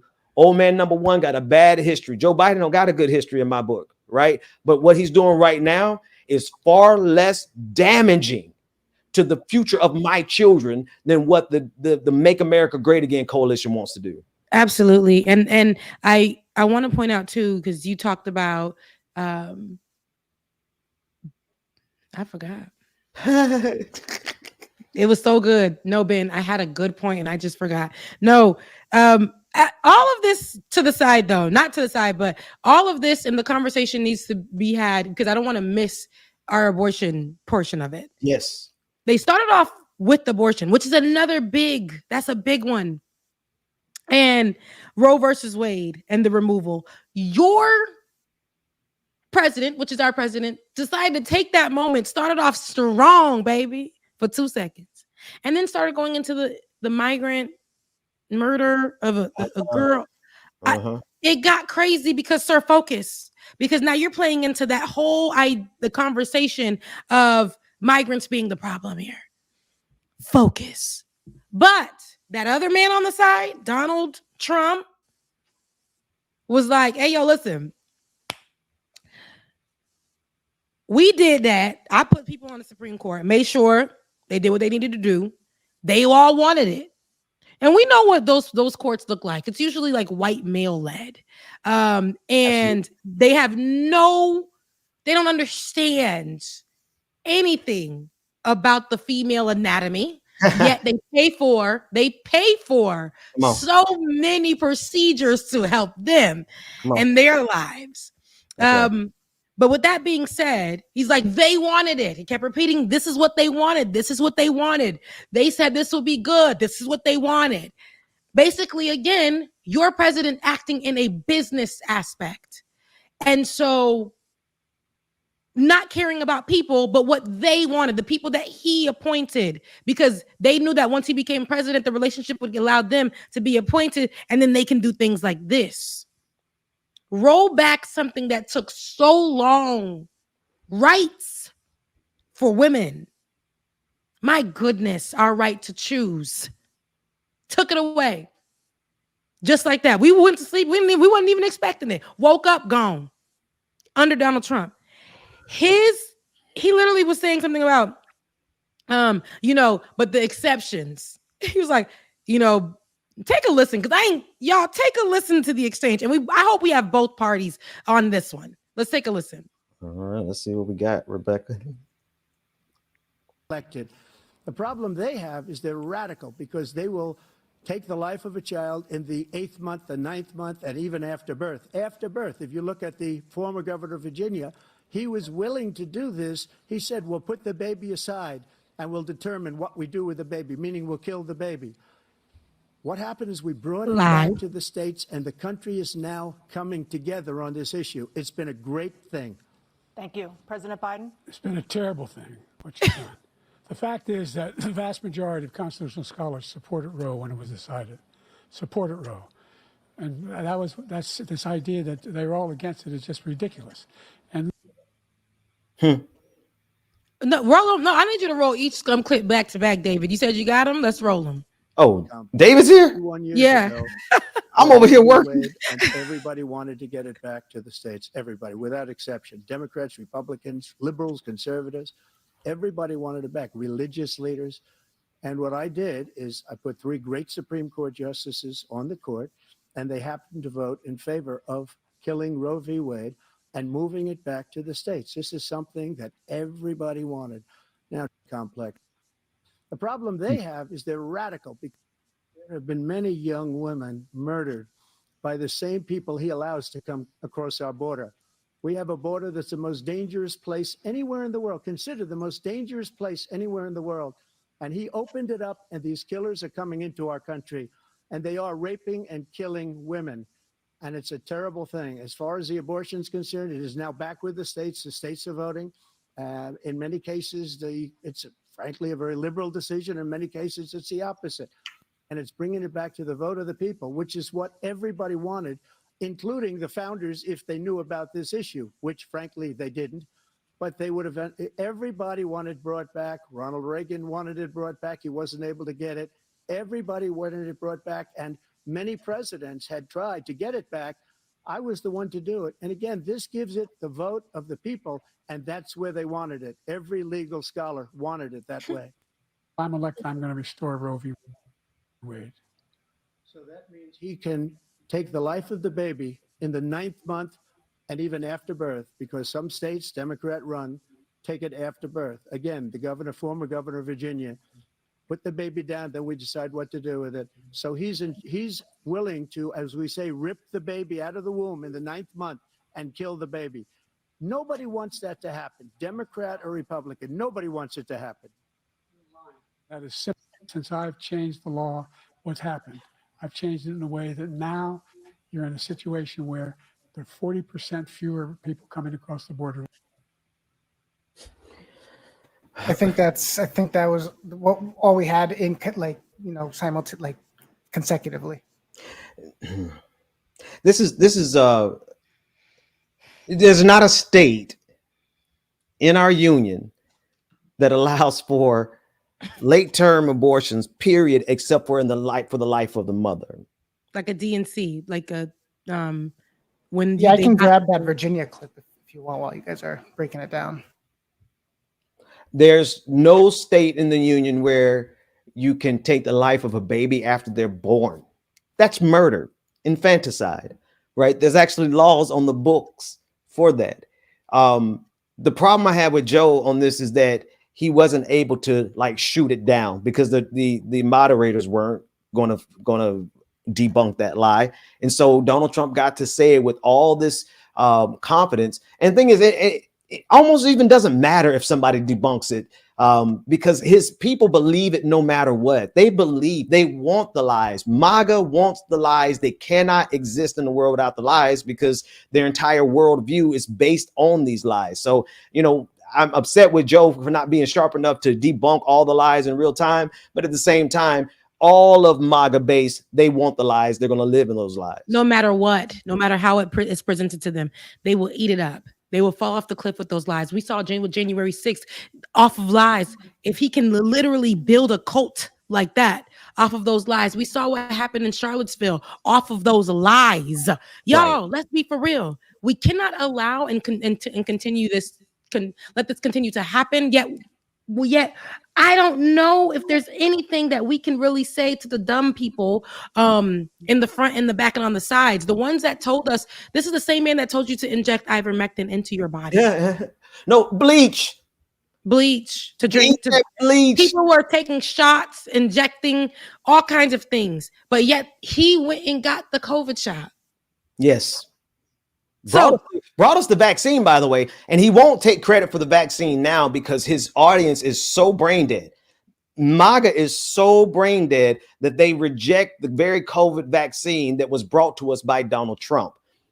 He can't even take credit for it anymore. He's had to set aside his one achievement that was actually an achievement for everybody. The fact that we got a vaccine, it usually takes many, many years for us to get a vaccine. The vaccine was brought to us at Operation Warp Speed, brought to us by Donald Trump. Thank you, Donald Trump. But he can't even take credit for it because his supporters are that brain dead. Absolutely. And because he said what he said, when it came to abortion, we saw many people take to the streets, calling people murderers. We've seen an influx of bomb threats to Planned Parenthood, Yes. Or shootouts, or of threats of mass murders at Planned Parenthood in the name of saving babies. Come on. You see, it doesn't sound right. It's dumb. It's dumb. It's in vitro fertilization now, right? They're saying that's what they're trying to attack that. And here's my problem. Go ahead, Ben. No. Go ahead. You got it. And here's my problem with all of it. Anything that has to do with the anatomy of a woman, these people want to take our rights. That's right. They took our rights for the abortion, and people are going for IVF, which is people are dumb. IVF, which is for women to be able to have children. They want to attack that right now. What is it that you want? What is it that you want to? Why? We can't win nowhere. Because they worship the embryo. Mm-hmm. They worship a potential embryo. Like it's not even like the whole purpose of IVF is to help a woman to conceive, but they are so focused on the fact that in the process there may be failed attempts, and it requires multiple attempts for them to properly accomplish it. Right? They worship this clump of cells over the life of the mother, over the life of the child after the child is born, and what it is nothing more than a bait and switch. It gives particularly white men, right? Don't get me wrong. I know there's a lot of black folks in this conversation when it comes to abortion, but it's being forwarded and it has been built off of the backs of white men trying to sustain white supremacy. It gives them something that they can sound moral about. They can sound like they are good people because they're standing up for the life of children, when at the end of the day, they're doing everything they can to destroy the life of the mother as well as the life of the child after it's born. Yep. Donald Trump stated, and I wish we had that clip because I didn't make this up. He said, I believe in the exceptions, in which we know rape, incest, that type of pregnancy. I think if the life of the mother, he was saying, is at risk. And that has to be like a special risk case. Then he said, follow your heart. Yeah. Swear to God. I'm going to Donald Trump, I'll look for that for you. Donald Trump told them people who got uterus, I believe in the exceptions, but yeah, if you choose that, follow your heart. Yeah. That's what you want your president to be? I ain't gonna lie. Roe versus Wade saved my life. Saved my life in real time. It gave me the ability to understand my option to choose and my right to choose. It gave me the understanding of how important that is. And once it was taken away, I imagined 25-year-old Rebecca having to go right now, if this was now in 2024, without Roe versus Wade, having to go through life without making the decision that I made. I don't think I would have made it. So I wanted Rachel Atwood had a comment saying, don't they know the majority of abortion seekers already have children? And I think this is really important. 72% of abortions are rooted in financial struggle. They're majority married. and they already have children. Now, not a single one of these white nationalist Christian devils is going to tell you that, because all we really have to do, if they really, and Rebecca, everybody has their position on it. I am as pro-life as a pro-choice person can be. But if they really wanted to stop abortions, we could raise taxes by 3% and cut down on 72% of abortions. But not every one of those white Christian devils will do that, because money is more valuable to them than the life of the children that they claim to be so concerned over. But they'll fly that woman out to whatever state, the same ones that wrote that signed off on that law to eradicate Roe versus Wade. They'll go ahead and fly they little side pieces or whatever out to whatever state is allowing it at this moment, the few states, and make sure that they get the job done there and be able to fly them in. So it is, I believe 100%, it is a fight. If my finances aren't good, how am I going to be able to take care of a baby? They're telling you to have this baby, then they forget about it. They're not giving you a check to keep up with this baby. They're not giving you a check to go ahead and put this baby in expensive behind preschools or daycares while you go to work. No one can, and then you can't afford a babysitter. So you got to stay home. Now you can't afford your home because you can't afford no food to feed your kids. Like, it's a whole thing. Then they want to say it's Black people in marginalized communities that just have this living that they have, which is causing their kids not to be able to go to school clean or have food or whatever. Y'all want people to have kids and then don't want to take care of them. They're telling you, I do not have the means to have this child. Then they're saying it's because you went and had sex. Right. And then, oh God, see, they don't really want to talk about this, Rebecca, because now they're going after contraception, right? Now they're going after IVF contraception. It has always been about the ability to control women's bodies, period. That's what it is. Because, well, I mean, we could really get into like the psychology of it, but I don't care about that so much as the history of it. It is a consistent history of controlling women and their choices. And because they get pregnant because of all these men, God, Rebecca, if they really wanted to stop abortion, there are 50 dozen ways that we can do it that does not require them punishing women and making it illegal. Sending doctors, OBGYNs get 5 years in Texas if they perform an abortion, right? They think that is a way to achieve it, but they will never look at the causes and the reasons. And the causes and the reasons are rooted in capitalism, but they won't talk about that because they worship money over life. Yep, they sure do. And your life is at stake. Your child's life is at stake. The child you don't want, life's at stake.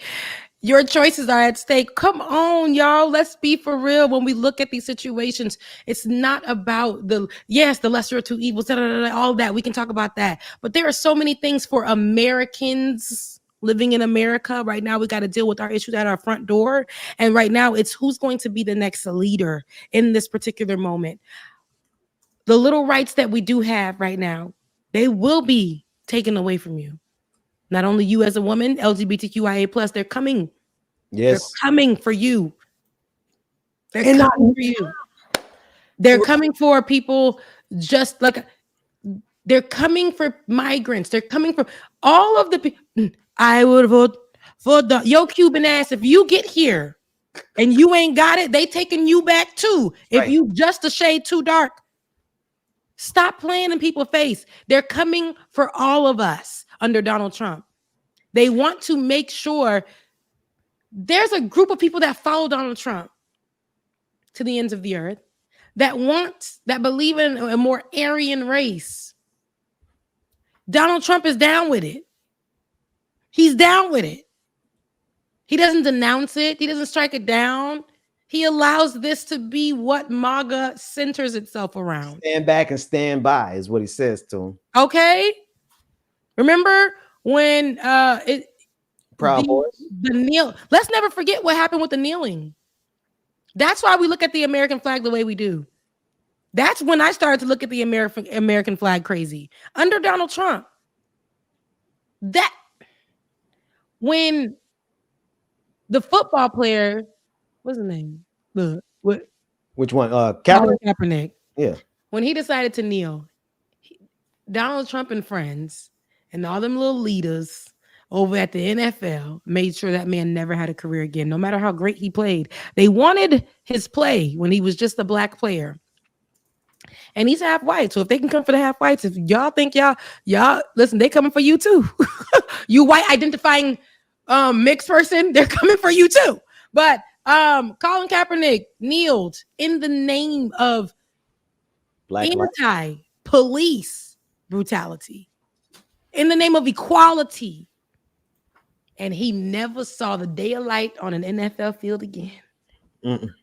Never. Because Donald Trump and his business friends in the NFL, Donald Trump made sure that every moment he could, he called Colin Kaepernick a son of a bitch. Your president in 2016 to 2020 made sure that he led those initiatives in the White House.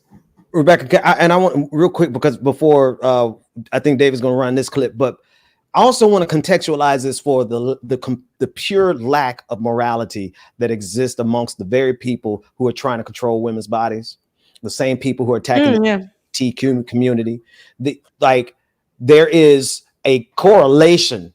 I won't say it's causal, but the number of these white Christian pastors and deacons and church youth ministers and all these who are out here fondling and molesting children are the same people who are out here saying women should not have the right to choose.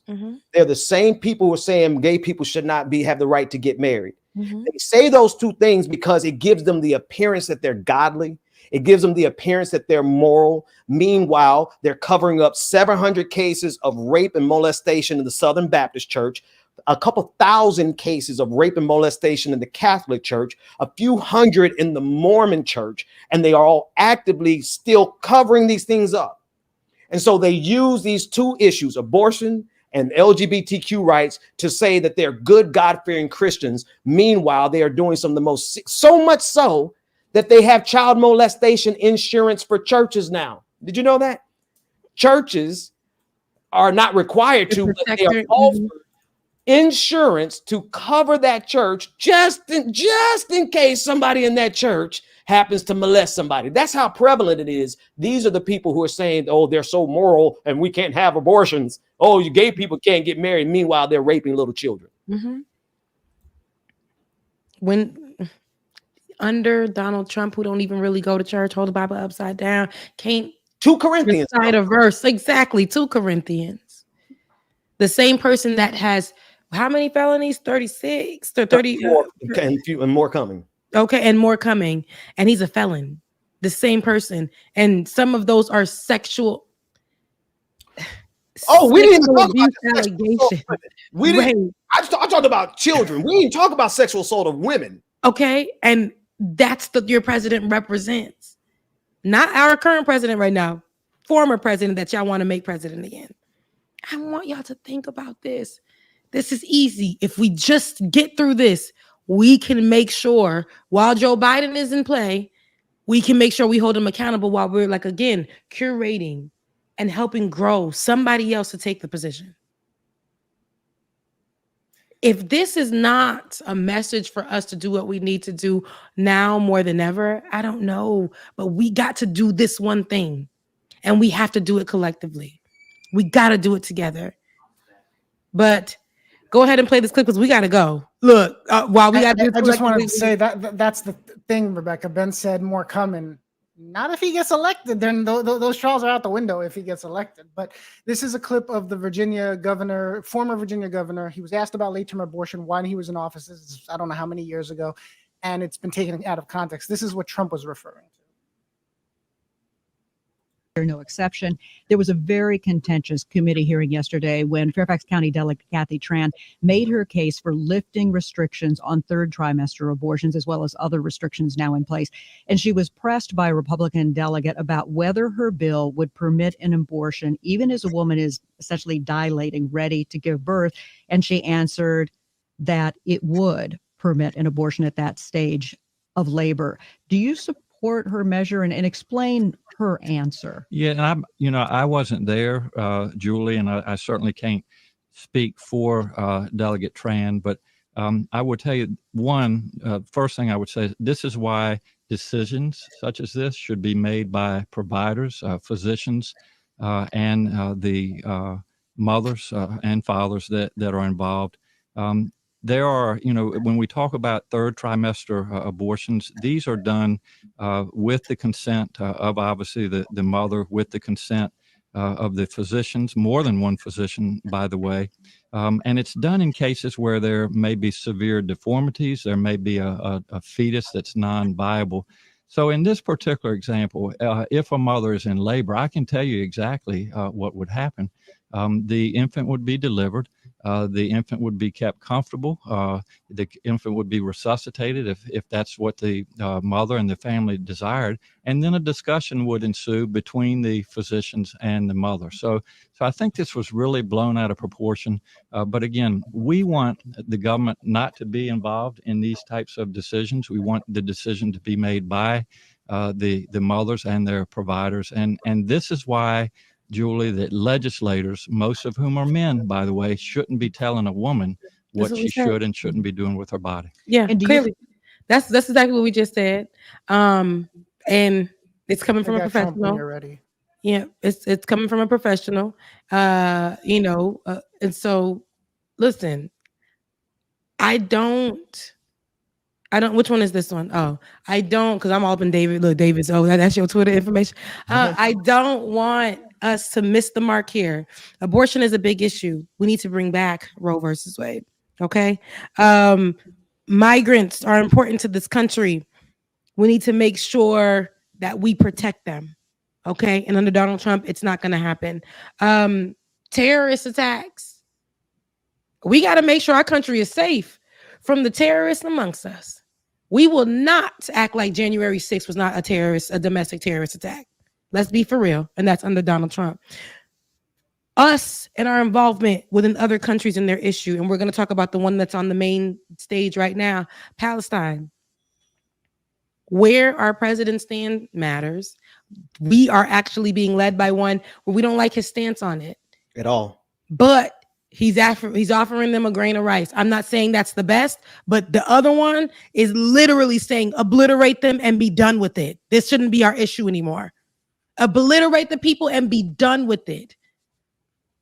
If he can do that to them, right here, baby, he will do that to each marginalized community until they look like quite white. He wants it to be that.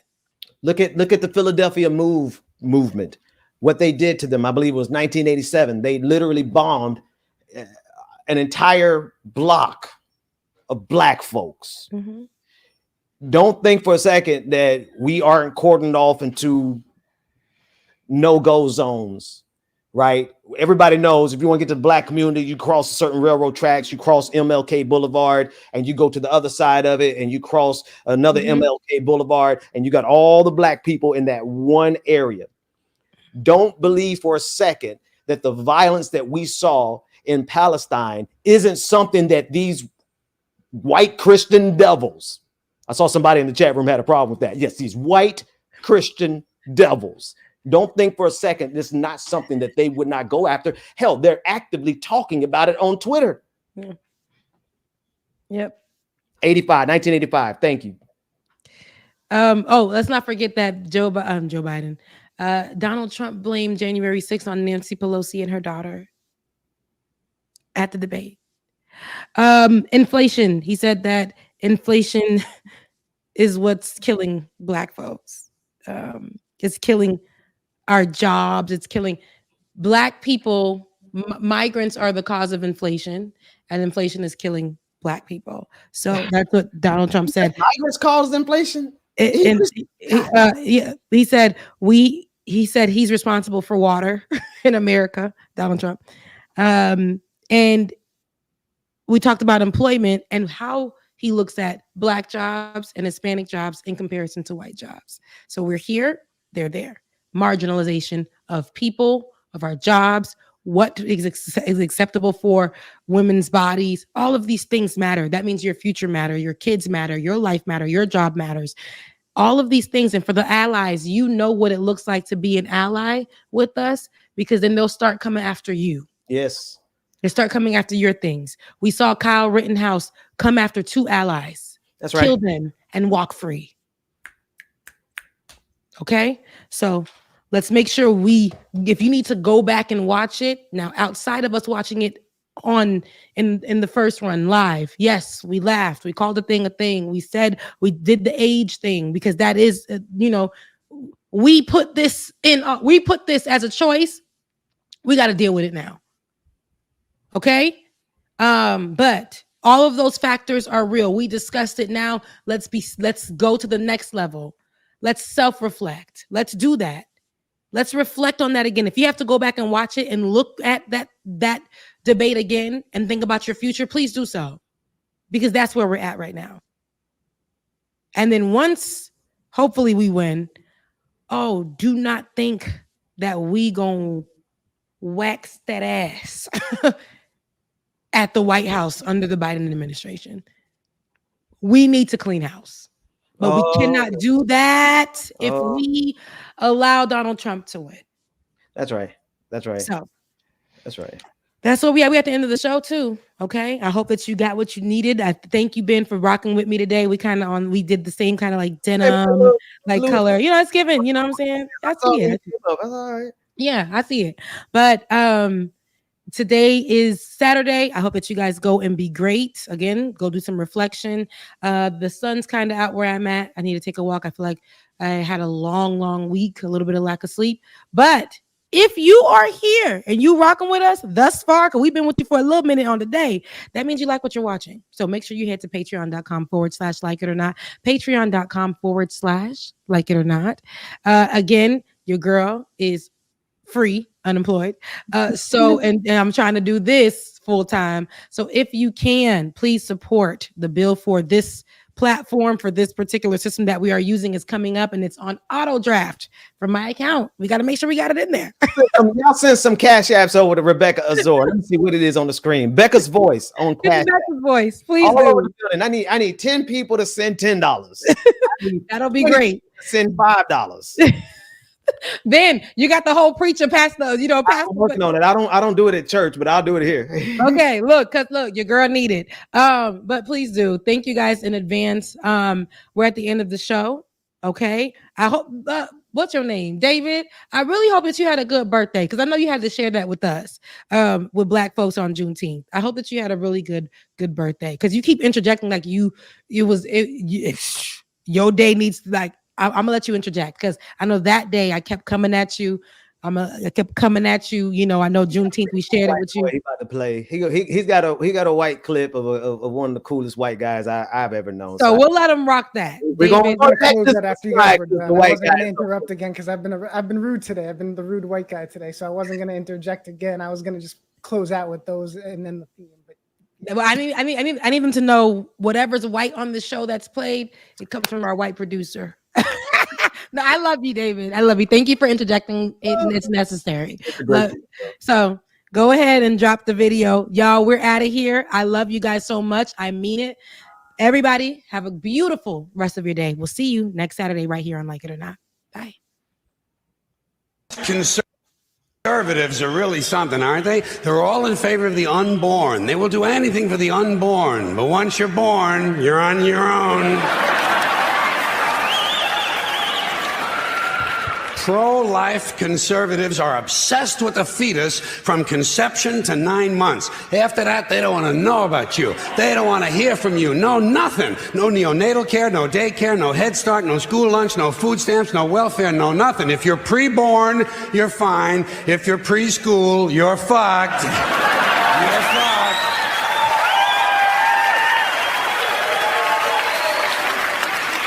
Conservatives don't give a shit about you until you reach military age. Then they think you are just fine, just what they've been looking for. Conservatives want live babies so they can raise them to be dead soldiers. Pro-life. Pro-life. These people aren't pro-life, they're killing doctors. What kind of pro-life is that? What, they'll do anything they can to save a fetus, but if it grows up to be a doctor, they just might have to kill it? They're not pro-life. You know what they are? They're anti-woman. Simple as it gets. Anti-woman. They don't like them. They don't like women. They believe a woman's primary role is to function as a broodmare for the state. Pro-life. And speaking of my friends, the Catholics, when John Cardinal O'Connor of New York and some of these other cardinals and bishops have experienced their first pregnancies and their first labor pains and they've raised a couple of children on minimum wage, then I'll be glad to hear what they have to say about abortion. I'm sure it'll be interesting. Enlightening, too. But, in the meantime, what they ought to be doing is telling these priests who took a vow of chastity to keep their hands off the altar boys. Keep your hands to yourself, Father. Politicians. Everybody complains about politicians. Everybody says they suck. Yeah. Well, where do people think these politicians come from? They don't fall out of the sky. They don't pass through a membrane from another reality. They come from American parents and American families, American homes, American schools, American churches, American businesses, and American universities, and they're elected by American citizens. This is the best we can do, folks. This is what we have to offer. It's what our system produces. Garbage in, garbage out. If you have selfish, ignorant citizens, you're going to get selfish, ignorant leaders. So maybe it's not the politicians who suck. Maybe something else sucks around here, like the public. Yeah, the public sucks. There's a nice campaign slogan for somebody. The public sucks, fuck hope. Doing here is not going to stop when it comes to these type of discussions. It's going to be for us and by us here on this platform when the media is telling us to look the other way. Your support is what helps us move forward. Join patreon.com/like it or not. Help us